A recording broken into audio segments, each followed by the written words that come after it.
Revolution from Your Bed, Season 2, Episode 6. Welcome aboard, guys. I just came back from a 7-kilometer walk. How does a POTS patient who is legally 100% disabled walk to 7 kilometers? This is definitely not a miracle. It's all about willpower. And we're going to talk a lot about willpower and how everything is basically in our heads and in our mindset. But today I wanted to focus on walking and how walking really rehabilitated me. Walking really changed my life. When I was extremely ill, I couldn't barely leave bed. I could not stand for more than around 30 seconds, let alone walking was almost impossible to me. And in my condition, POTS syndrome, we have this paradox that our body gets deconditioned, like deteriorating, and there is some muscle atrophy going on. So I mean that the muscles are getting very weak in the legs. But the problem is that in order to be healthy, you need to do exercise. But you cannot do exercise because you have what we call exercise intolerance. So we are basically not able to do exercise, but we have to do exercise. And unless somebody can do exercise for us externally, which we have technologies like this to make muscles stronger. We have EMS suits, which I use too. But those suits are helping you build muscles. They're not helping with cardiovascular activity, or what we call cardio when we go to the gym or go to work out. So how can I deal with such a chicken and egg problem? And for me, my rehabilitation story is long enough, but I had to start making my muscles stronger, but eventually I had to do some sort of aerobic activity. And I've learned that the healthiest thing I can do to my POTS in order to restore some muscle mass to my shins, to my lower leg parts, which help push the blood back up to the heart, because we have something called the vein pooling. The blood is just staying in the legs, and it's even worse for us. We can even faint more than we already are. So what I had to do is basically reach a point to cross this threshold and actually start walking. And my problem was, again, that it was almost unbearable for me to walk more than a few steps, assisted, of course, with somebody, because I could fall and faint. But after a few weeks of trying and working in my bed on restoring some muscle mass, using those rubber bands that they use in physical therapy sometimes, or at gyms, I was given 2 rubber bands by a physical therapist. I think she did it even unlawfully, but she might have saved my life by doing so, and I thank her for that, the anonymous physical therapist. Those 2 rubber bands basically were the ones who really made me walk again, because I would just stretch my ankles and my feet against them and try to pull back and contradict it. And in the first few days, I would, of course, faint just from the exertion of trying to do something with my muscles. But after a few weeks, I was strong enough, providing, again, back then I started to take some medication to help me get out of bed. And I had to do a lot of functional medical stuff. So my vitamin D was almost at 0. I had to restore it. I had to restore a lot of other nutrients. And with the help of a Chinese doctor, Chinese medicine therapist, I was able to give my body a lot of the necessities he needed to get better. But eventually I had to make the first steps, literally. And what I did was basically to use the rubber bands and slowly but surely try to get out of bed, and slowly but surely again stand and reach the point that I don't faint after 30 seconds. And how do you do that? You need to move.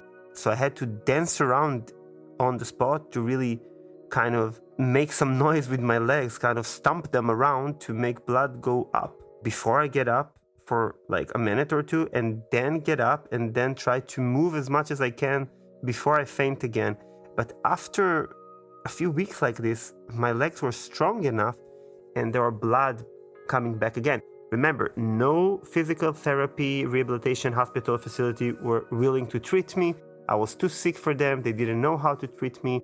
And of course, that today it would have been a huge thing going to the news that it's completely neglection, maybe even close to malpractice. But back then I was already fed up with all the fighting against those windmills, and I've decided to do it myself. So after being able to stand and walk around in place, I had to walk assisted, like I had to lean on somebody, friends, family members, and so on.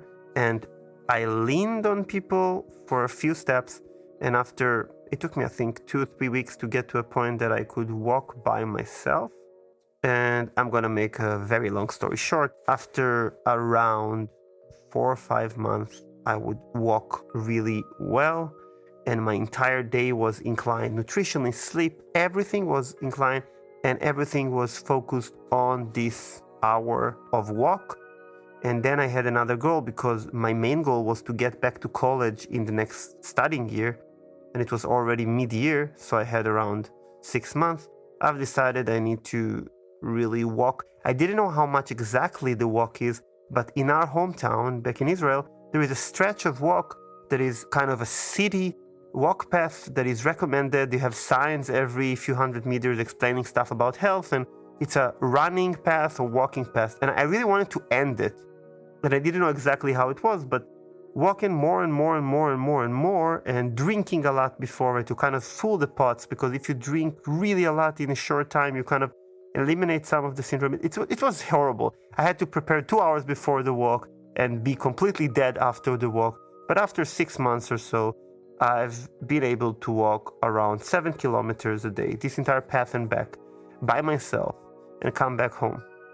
Funnily enough, it was the only time right after the walk, because it's so hard to the body to deal with climbing steps and anaerobic stuff, that it was the only time that I could climb a few steps during a day, because your body is already flowing with blood everywhere, and the blood pressure is good enough, and you're kind of strong enough. But everything was about this walk. And during this walk, everything was about, now I know how to call it, everything was about mindfulness. You know, in the beginning, you're very afraid. You have some sort of anxiety. You're afraid you're going to faint, you're going to collapse, you're going to die of a heart attack. But after a few weeks of walking, you realize that after around 20 minutes or 15 minutes of walking, when you talk to runners, they will say the same after a few minutes, because for them it happens quicker. After, for me, around 15 minutes or 20 minutes, you get this endorphin rush, and then it's like walking active meditation. That's how can I maybe describe it. You feel very serene, you're in your headspace, you're observing nature, you're smelling the air, you're seeing the light. If it's more dark, you're very aware, your sensors are sharp, but you're still in kind of a very cushioned headspace. And your flow of thoughts is very productive.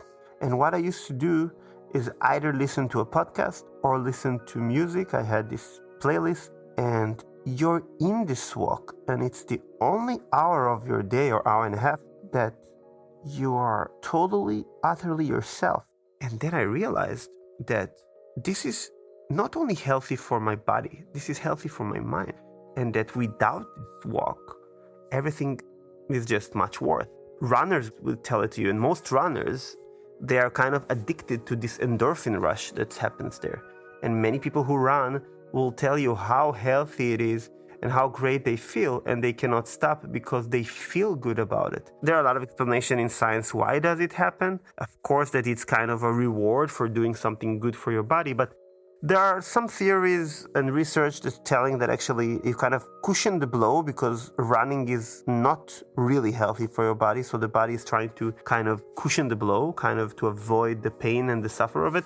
But I'm not going to go deeper into the science here, even though I have some scientific background. I just want to stress that every study I ever read about running versus walking shows that running is not as healthy as walking. And actually the only proven exercise, and listen again, the World Health Organization has concluded like the only proven exercise that prolong life is actually walking.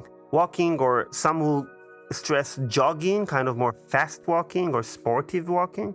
Actually, as far as I know, and you can send me an email and correct me, last time that I've been to an academic environment and we studied these materials, the only two things that I know of that actually prolong life and be proven is actually consumption of fiber and walking. There are a lot of other factors, blue zones, of course, I know the science, and I'm just saying that walking is so healthy for you.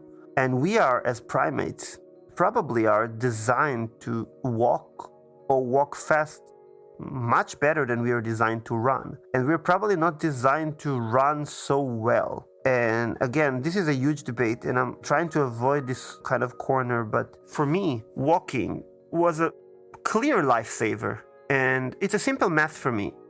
As a POTS patient, a day without walking is not a day, okay? But it have been times that I couldn't walk.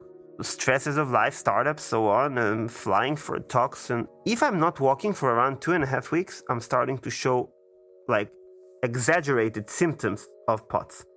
And in around 2 months, if I stop walking completely, and I've seen it during the first quarantine, that in the first month and a half, my doctors instructed me basically not to leave home, even not to throw the trash out. My neighbor had to come and do it. And symptoms are just started to rise, and you'll be back to bed in no time. So you have to always keep above this water line with POTS. If you get to this exercise level, you can never neglect it. So I will never be an athlete.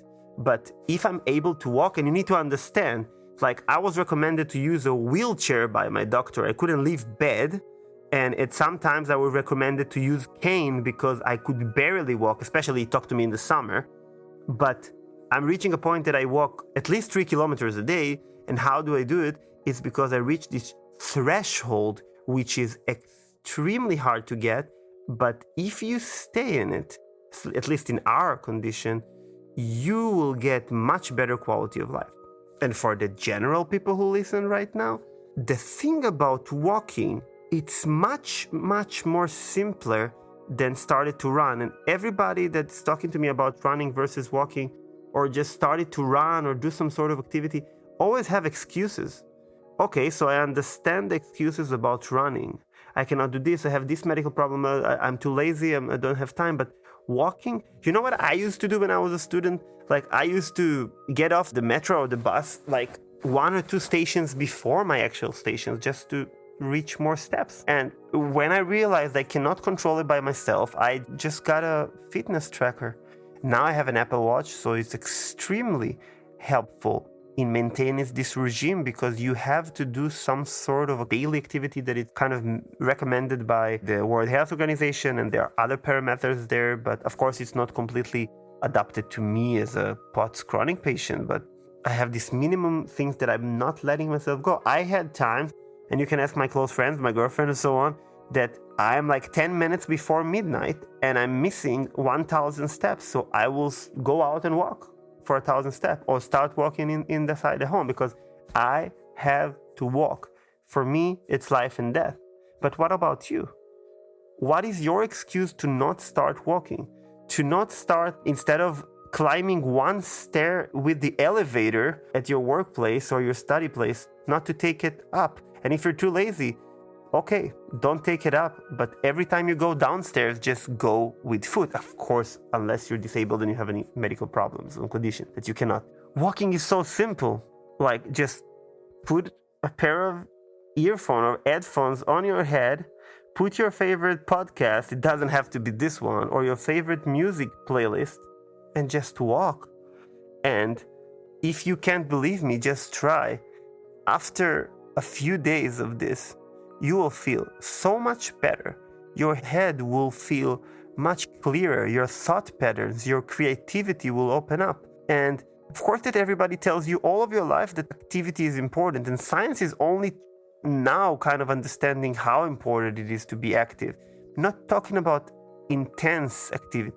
I'm not talking about good or bad trends of fitness that are meant to make us look better or muscular. This is not what I mean. I mean the basic necessity, like breathing, like eating, like sleeping. We have a basic necessity to move. And you see what's happening in the Western world when people at their 70s, they have arthritis and they can barely move and everything hurts. And my grandparents are like this. Everything hurt and they cannot move. And you go to the East, to China, to Japan, and to Korea, and you see the same aged people, but they are active like 30 years old. Why? Because they keep active. They have daily exercises. They're dancing publicly in the streets with their friends every day. They do communal and personal things like Tai Chi, like again, dancing, like walking in the park, like it's like a religion for them. And for us in the West, it's not always the case.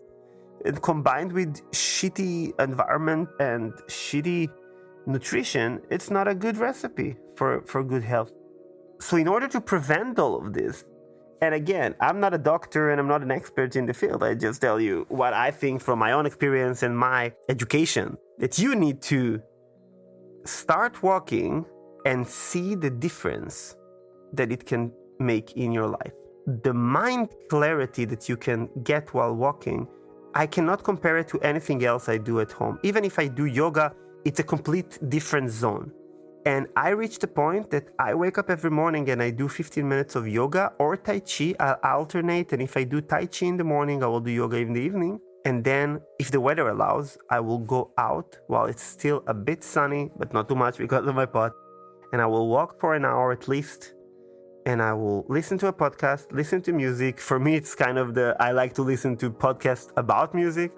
And then when you come back home, of course, I'm exhausted because I'm not a regular human being. I'm completely different with my pods. But people usually feel more energized after they're walking. And you can work better, and you can create better, and you can study better. So I don't want to hear any more excuses. A person who lost his ability to walk tells you that walking is the most important thing you can probably do to your body after nutrition, sleep, and mindfulness. And for me, walking is mindfulness.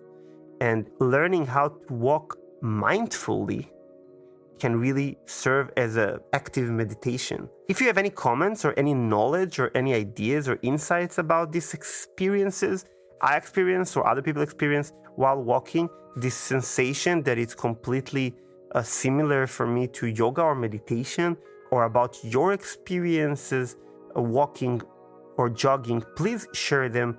I'm just gonna leave you with this image of me walking next to a beautiful river, and it's sunny but not too sunny, and there are beautiful trees, and the air is starting to be springy, and I'm listening to beautiful music in my ears, and I feel the blood pumping, and I feel good. And this is something that it's very rare for a chronic illness patient to say, that it feels good, because we usually feel shitty all the time, 24/7. But when you walk, even though sometimes, yes, I have chest pains, it's hard, I'm not a healthy person. Those precious moments that I feel good are priceless. Please don't miss the opportunity to feel them too. I'll see you next time.